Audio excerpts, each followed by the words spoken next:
오늘 우리에게 주신 하나님 말씀은 요한복음 10장 1절부터 6절까지 말씀입니다. 한 목소리로 봉독하겠습니다. 내가 진실로 진실로 너희에게 이르노니 문을 통하여 양의 우리에 들어가지 아니하고 다른 데로 넘어가는 자는 절도며 강도요 문으로 들어가는 이는 양의 목자라. 문지기는 그를 위하여 문을 열고 양은 그의 음성을 듣나니 그가 자기 양의 이름을 각각 불러 인도하여 내느니라.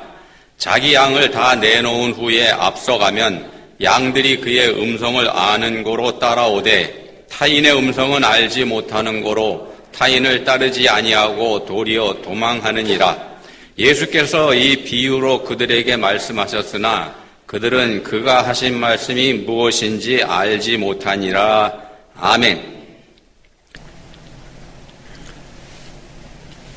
네, 오늘 본문에 양이 등장합니다만 양은 성경에서 굉장히 중요한 동물이죠. 창세기에서부터 나오고 이 양이 요한계시록 성경 마지막 책까지 등장을 합니다.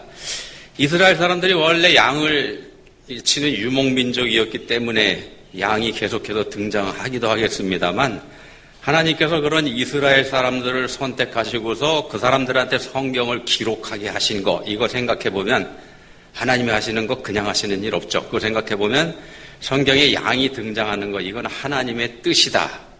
이렇게 우리가 생각하는 게 자연스러운 생각입니다.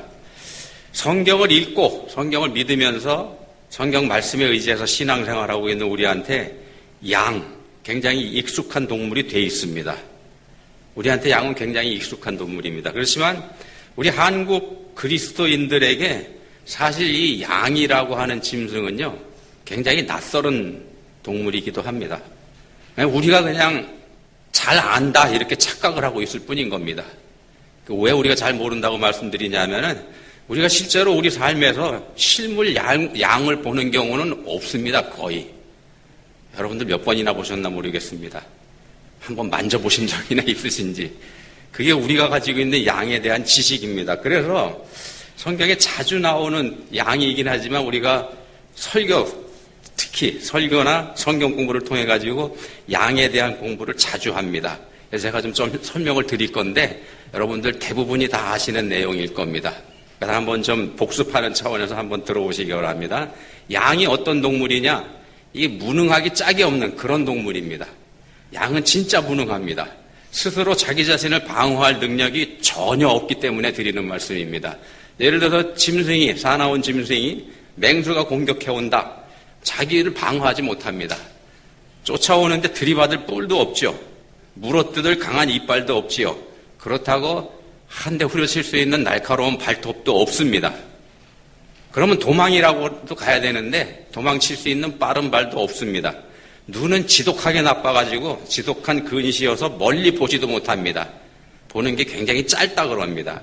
그래서 이 양이라고 하는 동물은 자기보다 체구가 작은 짐승한테도 잡혀먹는 그런 한심한 존재이기도 합니다. 그래서 사람이 보호해주지 않으면 생존 자체가 불가능한 짐승이 바로 양입니다. 생존을 위해서 진화한다고 주장하는 진화론을 정면으로 거부하는 동물이 바로 이 양입니다. 적자생존이라고 그러죠. 진화론에서. 진화론이 맞는다 그러면은요. 양은 이미 이 땅에서 사라졌어야 마땅한 그런 동물이라는 겁니다. 그만큼 무능합니다. 근데 얘가 고집이 무지무지하게 세답니다.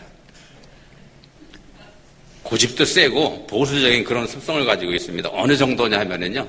중동 지역을 여행하다 보면은 산에 나무가 없는 데 많잖아요. 산에 이렇게 보면은 오선지를 그려놓은 것처럼 줄이 쭉쭉 가 있는 그런 걸 볼 수 있다 그럽니다. 저는 안 가봐서 모릅니다. 들은 얘기지. 그런 거 볼 수 있다 그러는데 그게 뭐냐 하면은 양들이 지나간 자국이라 그럽니다. 양들이 지나간 길. 목자가 앞에서 양을 한 마리 끌고 가면은요. 뭐 대장이나 되는 애를 끌고 가면은 그 뒤에 수백 마리 양이 한 줄로 절절절절 따라가는데 어떻게 따라가는가? 앞에 가는 양의 엉덩이에다가 거의 머리를 쳐박다시피 하고 땅을 쳐다보고 따라가는 겁니다. 근데 앞에 간 애가 밟은 그 자리 계속해서 밟고 지나갑니다. 수백 마리가 지나가면은 길이 생기겠죠. 근데 양이 지나간 자리는 길만 생기는 게 아니고 아예 고랑이 파질 정도랍니다. 그만큼 융통성이 없는 동물이 바로 양이라는 겁니다. 자, 또 앞에 눈이 나쁘다고 말씀드렸죠. 눈이 나쁘다 보니까는 얘가 또 어떤 특성이 있는가 하면은 어떤 곳에서 풀을 뜯어먹으면은 자기 눈에 보이는 거 뜯어먹습니다. 다 뜯어먹으면은 짧아졌겠죠. 그 자리에서 또 뜯어먹습니다. 다 먹으면은 또 뜯어먹습니다. 뜯어먹을 게 없겠죠. 뿌리까지 파먹어버린답니다. 그래서 그 자리를 아예 박살을 내버리는 게 양이 가지고 있는 고집이라는 겁니다. 그래서 목자가 다른 곳으로 데려가지 않으면 이 양은 그 자리를 완전히 황폐화시켜버리는 그런 끔찍한 짓을 하는 고집불통이라는 거죠. 그 자리에서 먹고, 그 자리에서 싸고, 그 자리에서 또 먹고, 그러니까 위생적으로도 굉장히 취약한 특성을 가지고 있고요. 한마디로 양에게는 돌보는 목자가 곧 생명이라는 겁니다. 목자가 없는 양, 생존할 수 없는 그런 존재가 됩니다. 자, 이런 양의 습성과 실태에 익숙해 있는 사람들이 바로 유대인들입니다. 유대인들은 지금 말씀드린 이 내용 다 압니다. 우리 예수님께서 본문에서 근데 이렇게 말씀하십니다. 내가 진실로 진실로 너희에게 이르노니 문을 통하여 양의 우리에 들어가지 아니하고 다른 데로 넘어가는 자는 절도며 강도요 문으로 들어가는 이는 양의 목자라. 자, 이스라엘 사람들은 양에 대해서 잘 아는데 왜 잘 아냐 그러냐면요. 거의 대부분의 집에서 양을 다 길렀다 그럽니다. 양을 한두 마리 정도는 최소한. 근데 이제 대부분이 다 가난하다 보니까 많아봐야 몇 마리 정도. 수십 마리씩 양을 기르는 집이라 그러면은 부잣집에 해당이 되는데 그런 집은 흔치 않았다 그럽니다. 근데 이러다 보니까는 이 양을 치긴 쳐야 되는데 다른 일도 해야 되죠. 일손을 줄이기 위해서 어떻게 하는가 하면은 동네 사람들이 양을 모아가지고 목자를 고용을 합니다. 그렇게 해서 그 사람한테 목자한테 맡기는 거죠. 동네에 양이 많으면은 물론 목자의 수도 늘어나게 됩니다. 그렇게 공동 목축을 하는 거죠. 공동 목축.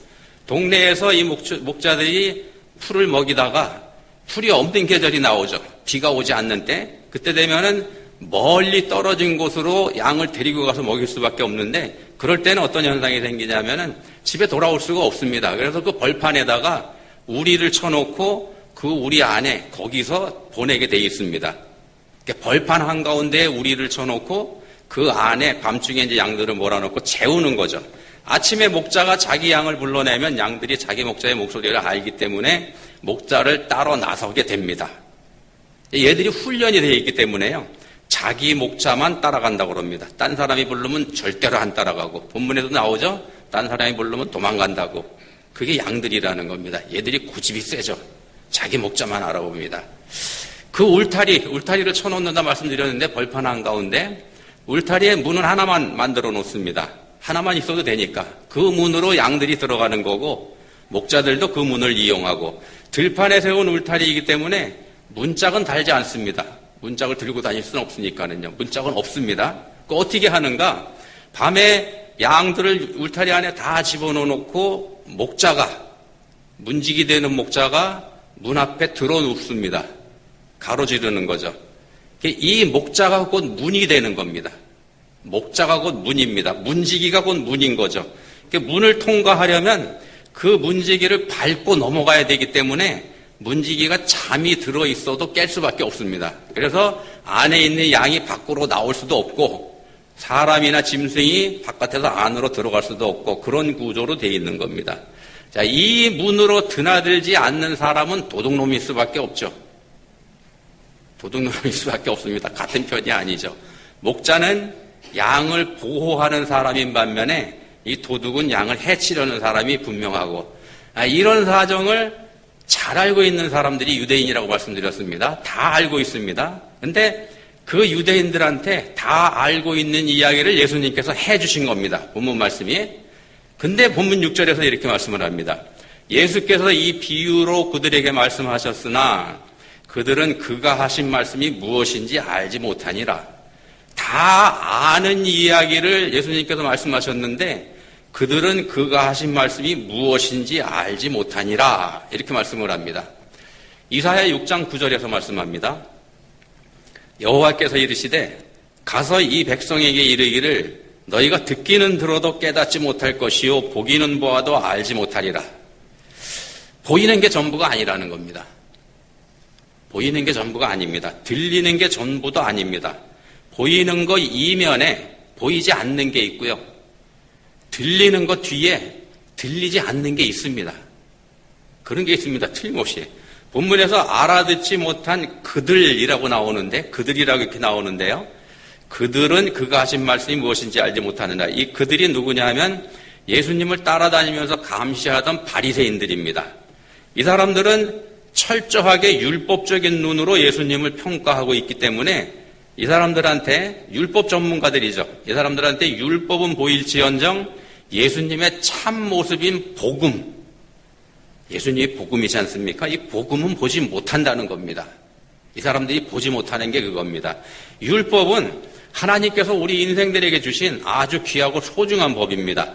그대로 순종해서 우리가 지키고 따르면 복받는 것, 이게 율법입니다. 하나님께서 우리에게 주신 율법, 우리 인생들의 삶의 기준이고 삶의 표준으로 우리한테 주신 게 하나님의 율법입니다. 다만 그 표준이 되고 기준이 되는 그걸 바리새인들처럼 자신을 자랑하고 남을 판단하는 용도로 사용해버리면 그땐 그게 저주가 될 수 있습니다. 우리한테 주신 복이 분명한데 잘못 사용하면 저주가 된다는 겁니다. 그런 용도로 율법을 사용하는 바리새인 서기관들 예수님께서 강하게 저주하셨죠. 마태복음 23장에 보시면은 한 장 전체가 그 사람들을 향한 저주의 말씀이 들어가 있습니다. 말씀은 자기 자신에게 적용해서 자기 자신의 죄된 실체를 철저하게 깨달아 알고 회개할 때 그게 복음으로 승화가 되는 겁니다. 하나님께서 주신 율법을 내 삶에 비추었더니 내가 지키지 못하고 있더라. 이거 깨달아 알 때 이게 복음으로 승화가 됩니다. 그럴 때 내 죄를 대속하신 예수 그리스도의 은혜가 보이기 때문에 드리는 말씀입니다. 그걸 발견해 가는 게 우리의 신앙생활입니다. 반대로 이 율법을 가지고요. 그러니까 하나님 말씀을 가지고 다른 사람을 판단하는 게 저주받을 짓입니다. 말씀을 가지고 다른 사람 판단하는 것 저주받을 짓입니다. 말씀은 남이 아닌 나한테 적용을 해야 되는 겁니다. 말씀으로 남을 판단하고 정죄하는 거 우리가 조심해야 됩니다. 왜냐하면 우리 그리스도인들은 말씀의 전문가들이니까. 자, 요한복음 10장의 이 비유 말씀은요. 본문 말씀이 10장에 있습니다. 바로 앞에 있는 요한복음 9장에서부터 이어지는 내용입니다. 9장에서부터 이어져서 쭉 나옵니다. 9장엔 그럼 무슨 말씀이 있는가? 나면서 보지 못하는 사람을 치유하신 이야기가 나옵니다. 나면서 보지 못하는 사람. 제자들이 예수님과 길을 걷고 있을 때 날 때부터 맹인된 사람을 봅니다. 그리고 제자들이 예수님께 질문을 합니다. 이 사람이 맹인으로 난 것이 누구의 죄로 인함이니까? 자기니까? 그의 부모니까? 이 당시 유대 사람들은요. 육신에 있는 장애, 이건 죄를 지은 사람에게 하나님께서 내리신 형벌이다.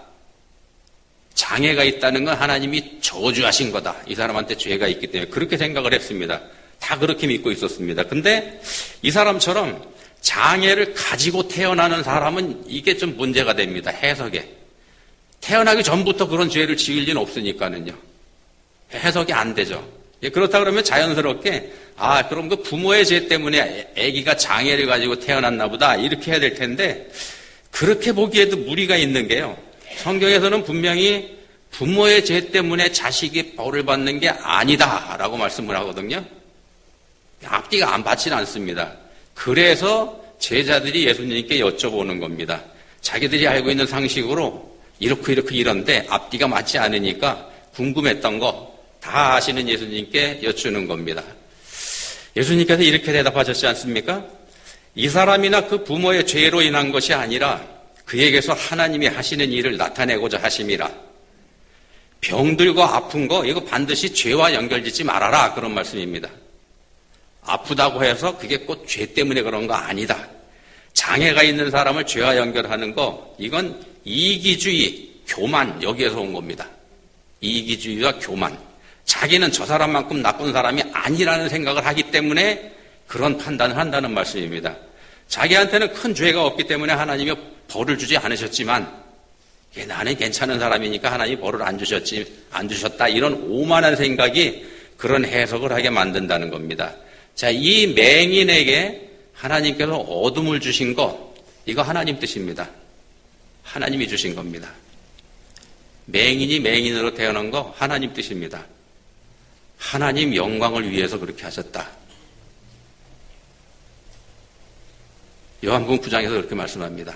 하나님의 영광을 위해서. 바꿔 말씀드리면은요, 이 사람을 정말로 복되게 해주시려고 그렇게 하셨다는 겁니다.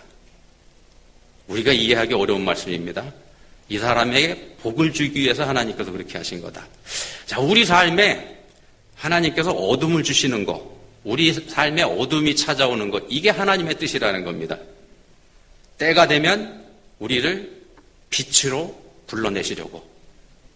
혹시 여러분 삶에 어둠이 있거나 여러분 삶에 어려움이 찾아왔다. 그러면은 원망할 게 아니고요. 기뻐하셔도 된다는 겁니다. 때가 되면은요.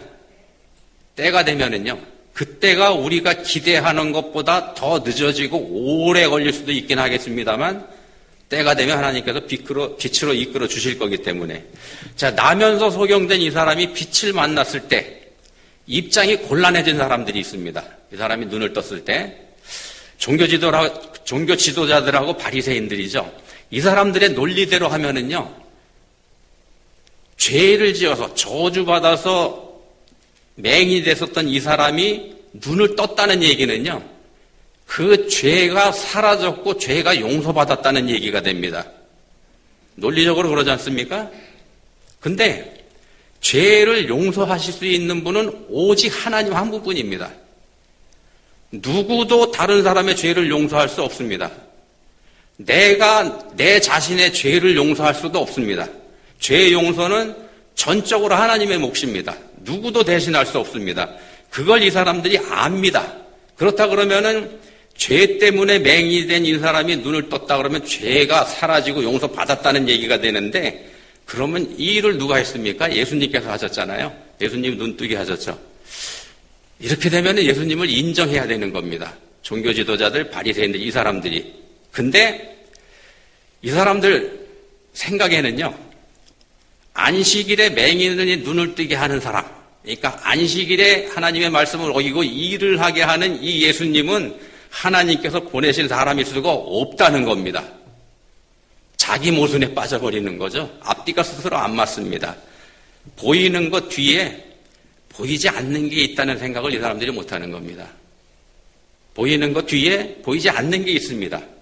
이 사람들이 이미 예수님을 가리켜서 그리스도다 이렇게 얘기하는 사람 쫓아내버리기로, 출교해버리기로 이렇게 결정을 해버린 사람들입니다. 그래서 어떻게 하는가? 요한복음 9장 읽어보면 결국은 끝에 가서 소경이 됐다가 소경으로 태어났다 눈을 뜬 이 사람을 출교시켜버립니다. 내쫓아버리죠. 내치면 그만이다 이렇게 생각을 해버린 겁니다. 자기들 눈에 안 보이게 해버리면 그럼 됐다. 예수님이 뭘 했든지 간에. 이게 가장 어리석고 위험한 생각입니다. 우리가 살아가면서 그런 생각할 수도 있습니다. 죽으면 그만이다. 죽여버리면 그만이다. 이게 제일 위험한 사람이고 가장 무서운 사람입니다.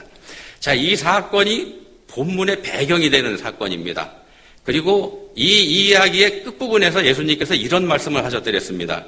내가 심판하러 이 세상에 왔으니 보지 못하는 자들은 보게 하고 보는 자들은 맹인이 되게 하려 함이라.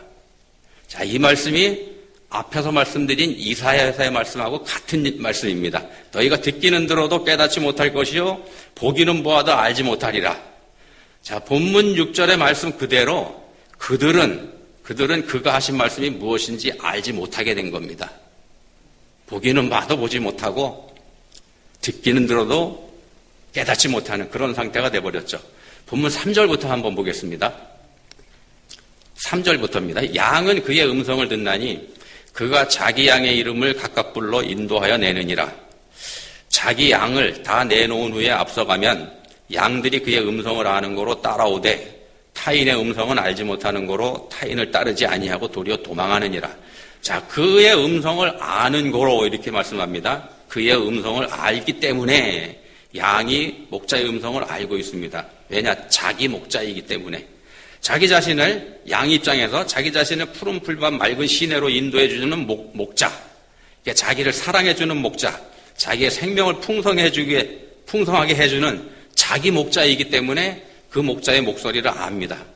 그래서 양이 목자를 알고 그 목자를 따라가는 겁니다. 그래서 이 사람들이 들어도 듣지 못하고 보아도 알지 못하는 그거는 자기들이 말씀하시는 예수님과 상관이 없는 사람이라는 결론이 나와버립니다. 여기서 나오는 그들, 바리새인들, 이 사람들은 예수님하고 상관이 없는 사람이라는 겁니다. 그걸 스스로 드러내고 있는 겁니다. 그러니까 목자이신 예수님의 양이 아니기 때문에 못 알아보는 겁니다. 양에게 중요한 거는 내가 누구의 양이냐는 겁니다. 소속입니다. 소속. 내가 누구한테 속해 있는가? 내가 누구의 양인지 이게 제일 중요한 겁니다. 양한테는. 성경에서 양을 이렇게 자꾸 등장시키는 이유가 그 양을 바로 우리한테 비유해서 말씀하시는 거죠. 그래서 우리도 마찬가지라는 겁니다. 우리 사람들도 마찬가지입니다. 소속이 중요하다고 말씀드렸는데 하늘에 속한 사람인지 땅에 속한 사람인지, 하늘에 속한 사람인지 지옥에 속한 사람인지 이게 중요하다는 겁니다. 예수님은 성부 하나님의 뜻에 따라서 하나님께서 사랑하시는 하나님의 백성들, 그러니까 하나님의 양떼를 살리기 위해서 하나님께서 보내신 하나님의 목자입니다. 하나님께서 보내신 하나님 목자입니다. 따라서 하나님의 백성들은 그분의 음성을 듣습니다. 하나님의 백성들은 그분의 목소리를 압니다. 그분을 따라갑니다. 그분을 믿습니다. 지금 우리가 이 자리에 이렇게 있게 된 게 바로 그거라는 말씀을 드리는 겁니다. 하나님이 나를, 그러니까 하나님이 우리를, 여러분들을 당신의 양으로, 그러니까 당신의 백성으로 삼아주셨습니다. 우리가, 여러분이 하나님의 음성을 듣고 이 자리에 나와 있다는 말씀입니다. 음성을 듣고 나오신 겁니다. 왜냐하면 하나님이 나를 아시고 내가 하나님을 알기 때문에 내가 하나님에 대해서 지금 이 자리에 와 있는 겁니다. 그게 아니면 와 있을 이유가 없습니다. 근데도 혹시 우리 중에서는 혼란스러운 분도 계실 수도 있습니다. 아무리 생각해봐도 내가 하나님의 양이라는 확신이 아직 없는 분들, 그런 분들도 계실 수 있습니다. 스스로 생각해보기에 나는 믿음도 변변치 않고 또 신앙생활하는 것도 딴 사람들에 비해서 신통치 않다. 이렇게 생각할 때, 스스로 그런 생각을 할 때 스스로 의심이 생기지 않습니까? 이럴 때 생각이 듭니다. 나는 하나님의 양이 아닌가 보다. 또는 나는 하나님의 백성이 아닐지도 모른다. 이런 의심을 우리가 갖게 되죠. 자, 그렇다 그러면은 한번 모세를 한번 생각해 보시죠. 모세요. 하나님께서 모세에게 말씀하셨더랬습니다. 이제 내가 너를 바로에게 보내어 너에게 내 백성 이스라엘 자손을 애굽에서 인도하여 내게 하리라. 애굽으로 가서 내 백성 이스라엘을 애굽의 노예에서 해방시켜서 데리고 나와라, 이 말씀이죠. 가서 해방시켜서 데리고 나와라. 이 말씀에 모세가 어떻게 합니까? 거절합니다. 못한다고 자빠지죠, 그냥. 나 그럴 만한 사람 아닙니다. 그러면서 이렇게 얘기하면, 오, 주여 보낼 만한 자를 보내소서.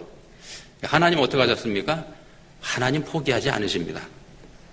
하나님 고집이 우리 고집보다 더 셉니다. 요한복음 13장 1절에서 말씀하죠. 예수께서 세상에 있는 자기 사람들을 사랑하시되 끝까지 사랑하시니라. 한번 사랑하시면은요, 끝까지 사랑하시는 게 하나님이 하시는 방법입니다. 결코 포기하지 않으시는 분이 하나님이시라는 말씀을 지금 드리는 겁니다. 한번 작정하신 거 포기하지 않으십니다. 절대로 포기하지 않으십니다. 결국 모세를 애굽으로 보내셨죠. 그리고 그 모세를 통해서 당신의 백성들을 구원해 내셨습니다. 하나님이 한번 택하신 사람 결코 하나님 손에서 벗어날 수 없습니다. 하나님 손아귀에서 빠져나가 도망갈 수 없습니다. 누구도 그렇게 못합니다. 하나님 전능하시기 때문에. 하나님께서 한번 우리를 당신의 백성으로 삼으셨다면 그걸로 그만입니다. 결코 버리지 않으십니다. 한 번 하나님 백성, 영원한 하나님 백성입니다. 자, 출애굽한 이스라엘 사람들이 하나님께 수없이 불순종하면서 수없이 원망하면서 그렇게 살았었죠. 근데 그때에도 하나님은 그 사람들을 징계하고 그 사람들한테 벌은 주셨을지언정 이제부터 니네 내 백성 아니다. 나 취소해버린다. 이런 말씀 하지 않으셨다는 겁니다. 그렇게 하지 않으셨습니다. 의심하는 건 우리가 의심하는 겁니다. 우리가 의심하고 우리 믿음이 흔들리는 거지 하나님은 결코 변하지 않으시는 분입니다. 하나님은 견고히 서 계시는 분입니다. 우리가 구원받는 거 갈대처럼 흔들리는 우리 믿음으로 구원받는 거 아닙니다. 우리가 믿음으로 구원받습니다만 우리 믿음으로 구원받는 거 아닙니다. 누구 믿음으로 구원받는가? 우리를 붙잡고 계시는 예수 그리스도의 믿음으로 우리가 구원을 받는 겁니다. 아니면 우리 구원 못 받습니다. 그래서 킹 제임스 성경에 보시면은요, 로마서 3장 22절에 이런 표현이 나옵니다. Faith of the Jesus Christ. 그러니까 예수 그리스도의 믿음으로 우리가 의롭다 인정을 받는다. 우리를 아시는 우리의 목자, 우리 예수님께서 우리의 이름을 부르십니다. 여러분들의 이름을 부르십니다. 자, 이름을 그렇게 부르실 때 우리는 어떻게 할까요? 여러분 어떻게 해야 되겠습니까? 나를 어둡고 침침한 우리 안에 밤새도록 가두어뒀다. 그러면서 심통 부려야 될까요? 어둡고 추운 이 세상 가운데서 나를 이렇게 고생시키신 분이 무슨 내 하나님이냐. 이렇게 원망하면서 귀를 막아버려야 되겠습니까? 그건 말이 안 됩니다. 왜냐하면 그게 곧 나를 보호하기 위해서 그렇게 하신 거기 때문에 어둡고 침침한 우리 안에 깜깜한 우리 안에 밤새도록 왜 나를 가둬뒀을까요? 보호하시려는 거죠. 보호하시려는 거. 목자가 지키는 목자의 우리 안에 내가 들어가 있었던 겁니다. 부르실 때 귀를 막아버린다면 목자이신 예수님께 대한 반역이 됩니다. 스스로 예수님의 부르심을 거절하는 그런 게 돼버리죠. 어리석은 짓입니다. 수없이 권하셨음에도 불구하고 끝내 반역을 저질러버리고만 가련 유다처럼 돼버리는 그런 현상이 나올 수 있다는 겁니다. 자, 우리 삶에 어두침침한 때가 있었어도 그게 하나님의 뜻이었더랬습니다. 밤 같은 세상에서 밤새 나를 보호하시려고 거기에 그렇게 가두어 두셨던 겁니다. 날이 밝으면 문 앞에서 나를 불러내시려고. 그래서 푸른 풀밭, 맑은 시냇가로 나를 인도해내시려고 거기다 그렇게 보호하고 계셨던 겁니다. 나의 목자이신 우리 예수님께서 날 책임져 주십니다. 여러분 책임져 주십니다. 우리는 그분을 믿고 따라가기만 하면 되는 겁니다. 기도하시겠습니다. 하나님 아버지, 저희들의 길을 고집했습니다. 그 길이 바른 길이라 그렇게 믿으면서 그 길만 고집했습니다. 모든 걸 다 하시는 주님, 저희를 사랑하시는 우리 하나님께서 저희들의 그 길을 막으셨고 그때마다 저희는 원망했습니다. 이제는 그게 저희를 위하시는 하나님의 사랑이라는 거 알게 해주셨습니다. 믿음으로 주님을 따르면서 주님이 저희를 사랑하시는 것처럼 저희도 또한 주님을 사랑할 수 있게 해주시기 원합니다. 예수님 이름으로 기도합니다. 아멘.